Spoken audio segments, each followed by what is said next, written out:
안녕하세요. 달빛따라 유진쌤입니다. 선생님이 오늘은 우리는 돈 벌러 갑니다 라는 책을 소개할까 하는데요. 여기 이제 5학년 친구 3명이 주인공으로 나옵니다. 이 책은 고학년들이 읽기에 적당한 책이고 선생님이 얇아서 우선 마음에 들었어요. 근데 그보다 더 마음에 들었던 것은 굉장히 재미가 있습니다. 선생님 정말 재밌게 금방 읽었고요. 재미있는 내용 속에 굉장히 좀 무거운 주제를 담고 있어서 읽으면서 마음이 좀 아프기도 했지만 굉장히 유쾌하게 또 마무리가 되면서 더 책이 마음에 들었던 것 같아요. 돈 버는 방법에 관한 이야기가 나옵니다. 그러니까 어떻게 해서 돈을 벌어라 그런 내용이 아니죠. 친구들이 돈이 필요하게 되는 가운데 직접 돈을 버는 경험을 해봐요. 그런 경험을 해보면서 돈이 버는 게 쉽지 않다라는 그런 단순한 내용을 알려주는 건 아니고요. 돈이 버는 게 쉽지 않다라는 걸 알려준다기보다는 돈을 버는 구조에 대해서 얘기를 해주는 것 같아요. 정말 힘들게 친구들이 힘들게 하는데 돈을 얼마 못 벌어요. 뭐 어떻게 보면 당연한 이야기일 수도 있는데 선생님은 이제 궁금해집니다. 여러분은 어떤 방법으로 용돈을 받고 있는지 뭐 부모님으로부터 일정 기간 동안 뭐 돈을 받을 수도 있을 거고 아니면 뭐 집안일을 한다는 걸로 그 대가로 뭐 얼마씩 돈을 받을 수도 있다고 생각을 해요. 근데 여기 나오는 친구들은 그러지 못한 친구들입니다. 내가 집에서 뭔가를 한다고 해서 돈을 줄 수 있는 부모님이 계시지 않아요.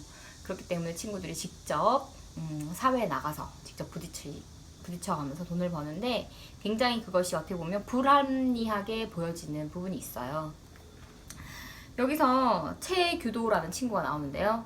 부잣집 아이로 나오는 친구인데 그 친구는 이제 영어 단어 하나를 외울 때마다 엄마로부터 200원을 받는데요. 그래서 여기 나오는 초원이는 굉장히 그게 불합리하다고 생각을 하는 거죠. 자기들은 하루 종일 고생을 해서 셋이서 겨우 5,000원을 벌었는데 규도는 만약에 단어를 하나 외우는데 200원씩 받는다고 치면 하루 종일 단어를 외우면 자기들이 벌 수 있는 돈에 그 배 이상으로 벌 수 있다는 게 초원이는 굉장히 불합리하다고 생각을 하거든요.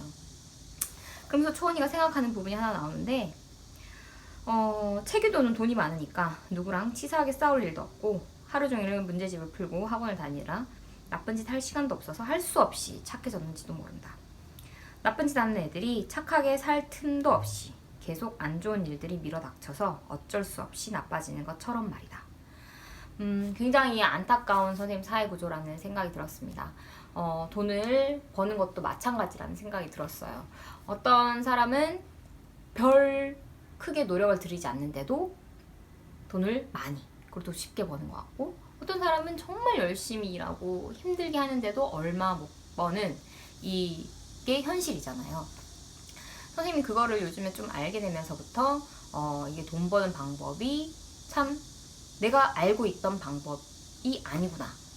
내가 그냥 열심히 일을 해서 그저 돈을 벌 수 있는 것이 아니구나 라는 것을 조금씩 알게 되고 있는 과정인 것 같아요.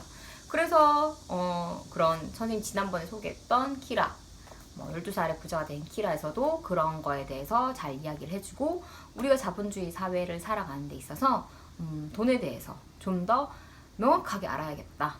선생님이 꼭 친구들한테 이런 경제 구조에 대해서 좀 알려줘야겠다. 선생님 이런 생각을 요즘에 많이 하고 있거든요.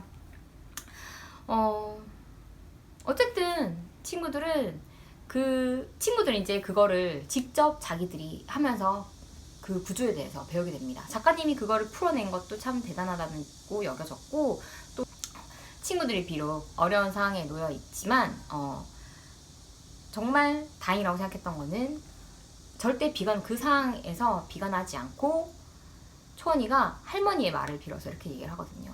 무엇이든 하려고 하면 하고 하지 않으려고 하면 안 된다라는 말이 나옵니다.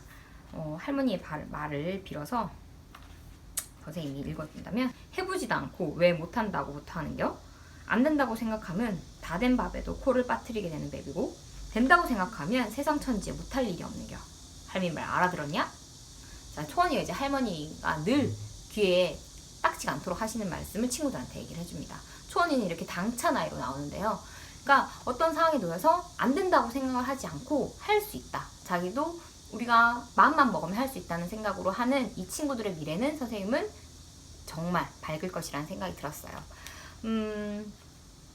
친구들이 이제 검색을 해서 돈을 버는 과정에 이제 3가지 방법이 나오는데요. 첫 번째는 이제 빈병을 모아서 파는 거.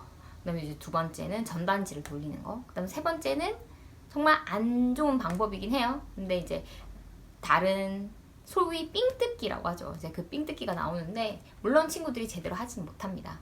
이제 그런 것들을 직접 해보면서 자기들이 무엇을 잘못하고 있는지도 깨닫게 되고 이런 일은 하면 안 되겠다는 것도 알게 되고 돈을 버는 방법이 조금 달라야겠다라는 것도 스스로 깨닫게 됩니다. 이런 과정들이 너무 대단하다 여겨졌고요.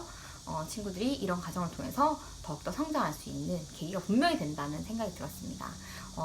물론 얼마의 돈을 벌기는 법니다. 이 친구들이 그 돈을 어떻게 쓸 것인지 여러분들 궁금하죠? 왜 또 돈을 벌게 되었는지도 궁금할 것 같습니다. 이 책을 꼭 한번 읽어보기를 추천하고요. 선생님 작가님의 말씀이 마지막에 인상적이었어요. 작가님은 돈을 버는 게 굉장히 자기는 어려운 것 같다라고 얘기를 하십니다. 그리고 좀 복잡하고 어려운 것 같은데 나는 어떻게 해야 될지 잘 모르겠다라고 얘기를 하시면서 잘 모르겠지만 그래도 오래오래 공리하면서 알아보겠다라고 얘기를 하시면서 그래서 말인데요. 우리 나중에라도 잘 먹고 잘 사는 법을 깨닫게 되면 서로서로 알려주기로 해요. 치사하게 혼자만 잘 먹고 잘 살기 없기에요. 나도 꼭 그럴게요 라고 작가님 말씀을 하시는데 작가님은 아마 이런 책들을 통해서 잘 먹고 잘 사는 법에 대해서 우리한테 얘기를 해주고 있는 게 아닐까 하는 생각이 들었습니다. 선생님도 그런 사람이 되고 싶다라는 생각을 하게 됐고 작가님처럼 우리 잘 먹고 잘 사는 방법을 알게 되면 서로 나누면서 모두 잘 먹고 잘 사는 그런 세상이 되었으면 하는 바람을 가지고 선생님은 오늘 책책책을 마무리할까 합니다. 윤쌤 책책책 오늘은 여기까지 할게요. 안녕.